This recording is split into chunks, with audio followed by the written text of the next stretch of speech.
This is the Smart Buildings Academy podcast with Phil Zito, episode 235.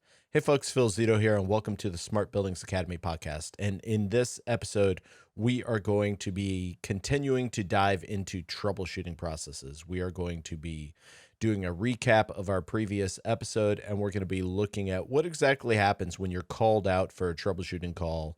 What do you do? How do you approach it? And what can you do to make the call more effective? This episode is sponsored by our Troubleshooting Bootcamp. If you are looking for the quickest way to learn how to troubleshoot building automation, HVAC control, IT, and protocol issues, then Troubleshooting Bootcamp is the course for you. This completely online course will teach you everything you need to know in order to start troubleshooting common and uncommon issues that you will find in your building automation career journey. So if you're a service tech, operational technician, controls engineer, anyone who is encountering control systems and building automation systems on a day-to-day basis, then make sure you go to smartbuildingsacademy.com and check out our Troubleshooting Bootcamp. You can get a direct link to it at podcast.smartbuildingsacademy.com/235. Scroll down and you will see the Troubleshooting Bootcamp link. Once again, that is podcast.smartbuildingsacademy.com/235. And you'll be able to find the Troubleshooting Bootcamp link. I encourage you to take advantage of that link this week because we have a special on Troubleshooting Bootcamp where it is 50% off until January 22nd. All right, so last week we started to go through the troubleshooting process, which is a 4-step process. We have to go and identify the desired state, identify the actual state, identify the root cause, and then we have to solve the issue. That's our general troubleshooting process. So last week we went through 3 scenarios. We went through a no heat at the terminal unit level scenario. We went through some BACnet MSTP devices being down, and we looked at an air handling unit being down. What we really need to focus in on this week is when we arrive at the site, and actually prior to our arrival to the site, what can we do to increase the likelihood that we are going to be able to completely resolve the issue in a quick and timely fashion and get the customer's systems back up and running?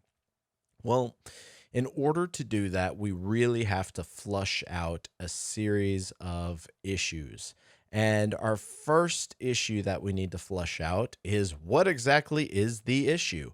Oftentimes, our dispatch, if we're working for a service contractor, or our help desk, or our work order desk, if we're working as a customer, is going to get a complaint. But that complaint is going to be severely lacking in detail. And maybe it's not severely lacking, but it's usually going to be lacking some key points.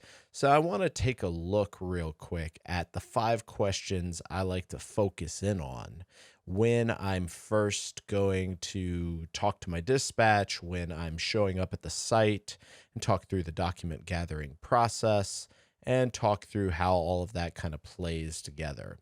The reason I'm doing this actually is part 2 instead of part 1, because logically you would think to yourself, well, wouldn't you want to have taught us this in part 1? And if you're listening to this in the future, you may be tempted to not go to part 1 first and go through this first. The reason I wanted you to go through part 1 first, which was more of focusing on the troubleshooting process and focusing on those examples, is because by exploring those examples, understanding what it was we looked at when we were troubleshooting a terminal unit, understanding what it was like when we were troubleshooting that BACnet MSTP system or that air handling system, by understanding these approaches and these interactions and kind of where we were at, what we are now going to be able to better understand is what questions we probably want to ask and the importance of these questions. So the first question I like to focus on is related to frequencies and relationships. And I have kind of three questions I will go through. And I don't necessarily ask all three questions, and I may deviate from this format, but the generic format is, when did this issue start occurring? That's basically what we're trying to figure out here.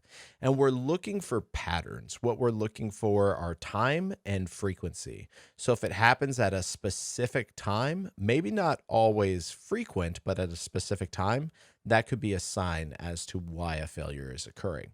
If there's a frequency to the failure, then that could be a sign. So understanding these frequencies and timings really gives us some clarity on the issue. I recall being called to a school, an elementary school that was being used after hours, and getting a troubleshooting call. And the troubleshooting call, basically what they told dispatch was, every time that we have this meeting on Tuesday nights, it's hot in the building. Now, hopefully your brain immediately went to where my brain went, which was, is the system even on?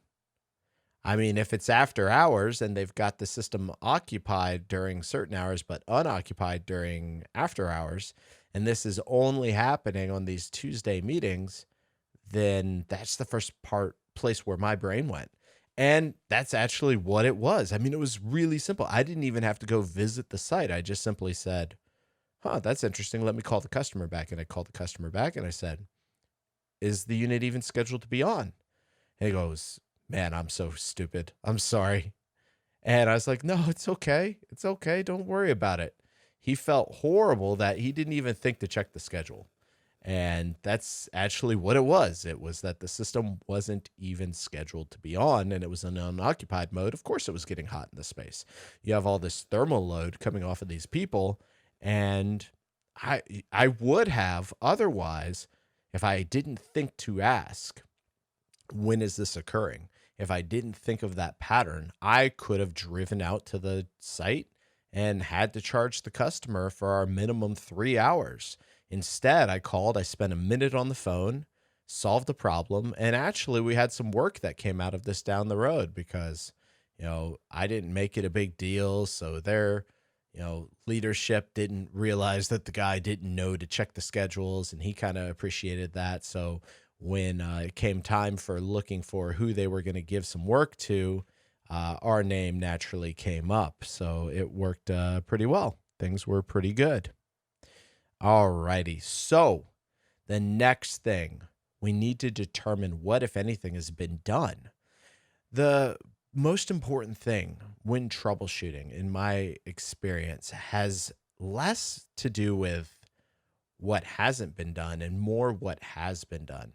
We've all been to that job site where the person tries to fix it themselves and they put things in hand and they alter stuff and they sometimes forget that they've done these things. So understanding, has the system been taken out of service? Have you modified it? Have you done anything to fix the issue? Have you put anything in hand? All of these questions, they really help us understand. And these are questions that you can have either when you show up or you can have with the customer over the phone. I mean, ideally, this conversation with the customer over the phone should take 5-10 minutes tops. If you're going longer than that, then you're taking too long. So at this point, we understand the frequency and relationships, if any exist. We understand if anything's been done. And now we need to understand the conditions, right? This is where we start to say, okay, do you have any documentation on the system? Have you done any maintenance? Is any work being done? Anything like that? Oh, by the way, can you pull the documentation and email it to me so I can have a look before I head over so I know if I need to bring any parts or anything like that? Because, for example, if you look at an air handler and he said, the air handler keeps tripping out on high static and we've checked the high static sensor, it's fine.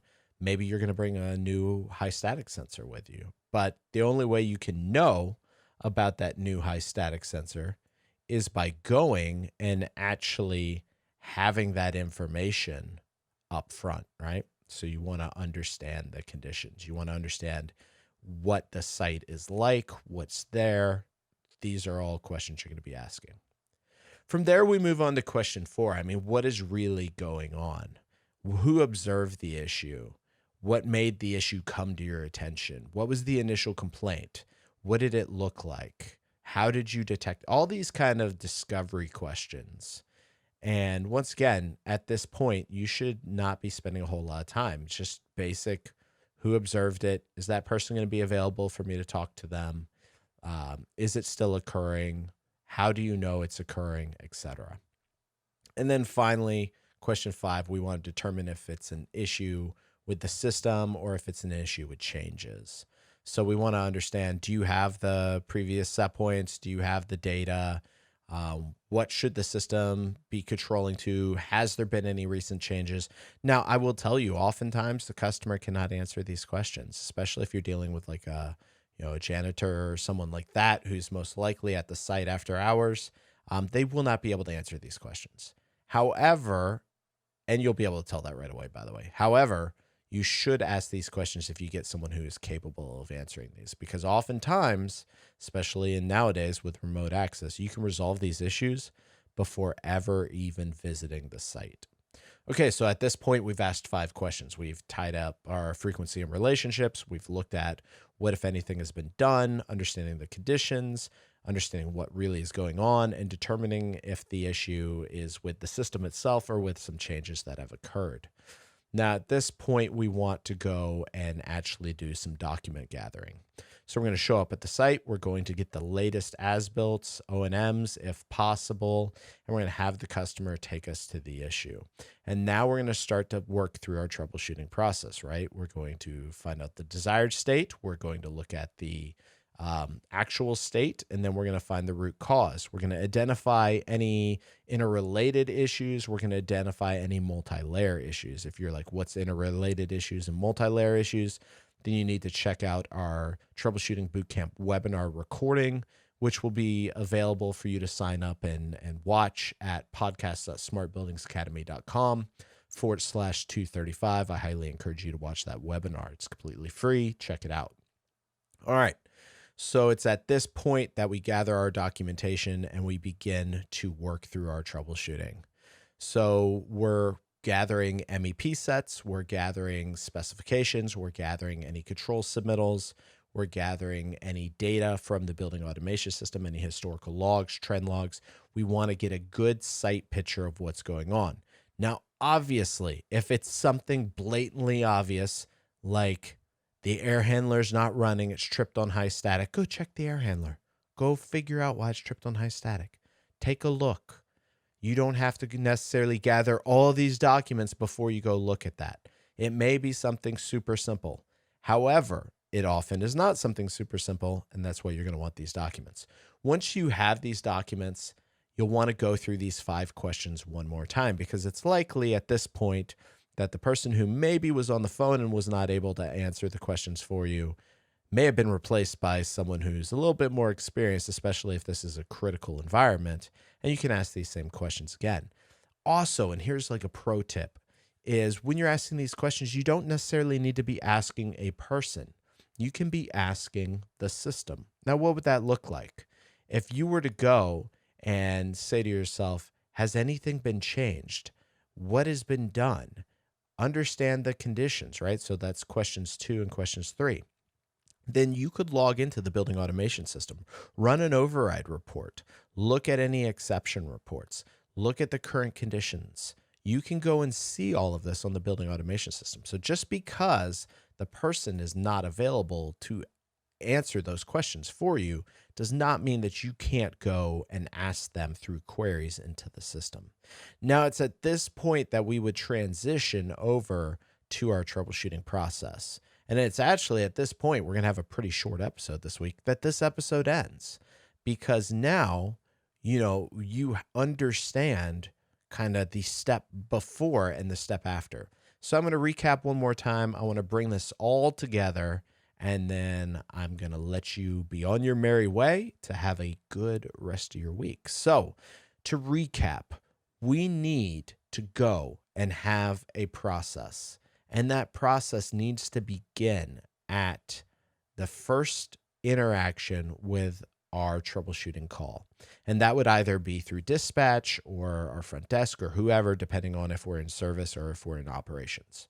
Once we've done that, Then we need to start working through our questions to get a good site picture. Hopefully, our questions lead us to resolution and we can solve the issue prior to even leaving to go to the job site. However, if we can't, then we need to go through the site arrival process, which is document gathering, and once again, working through those 5 questions. If we can ask someone those 5 questions, we definitely should. But if we can't, we shouldn't abandon the process. We should ask as many of those questions ourselves of the system through system queries. And at that point, we should have a pretty good site picture of what issue is going on. We should have a pretty good idea where our troubleshooting process should start. And then we're going to have identified our desired and actual states so that we can go and identify our root cause and then move into solutioning the problem, which will be the problem resolution phase. So that's it, my friends. That is the approach to troubleshooting. If you'd like a very formalized, structured approach with checklists, training videos, and supporting materials that you have complete online access to for a full year, then I encourage you to go to podcast.smartbuildingsacademy.com/235. Scroll down about halfway down the page, click on the Troubleshooting Bootcamp online course, and sign up for the course while it's still in that 50% discount window. As always, if you have any questions, do not hesitate to reach out. Do go and apply this process this week. I'd love to hear back from those of you who applied this process this week, how it worked for you, what challenges you faced. Feel free to let us know in the comments section or discussion session, depending on where you're listening or watching this podcast episode. Thanks a ton and have a great rest of your day. Take care.